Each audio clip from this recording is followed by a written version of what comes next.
पार्ट्या युतीमध्ये स्वाभिमान अलग लढतं आणि शिंदे साहेबांची सेना वेगळी लढत आहे आणि हाच मौका देते चौका मारणार. मित्रांनो, इथली जर गणित सगळे बिघडून टाकलेले आहे. आघाडीमध्ये सुद्धा आम्ही पाहतोय अर्धी आघाडी गायब आहे. उद्धव साहेबांच्या शिवसेनेचा उमेदवार मी सांगतोय, काँग्रेस किती सोबत राहील सांगता येत नाही.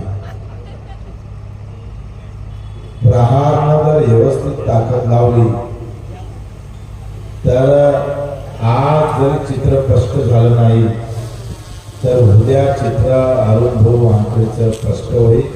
पहिला निकाल बॅटचा लागेल आणि तो दर्यापूरमधून राहिला प्रश्न ही खटापट कशासाठी? काँग्रेस असू दे का भाजप असू दे, 75व्या वर्षामध्ये आमचे जे हाल केले,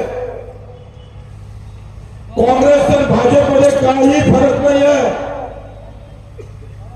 आम्ही पाहतो, फक्त आम्ही पाहतो त्याचे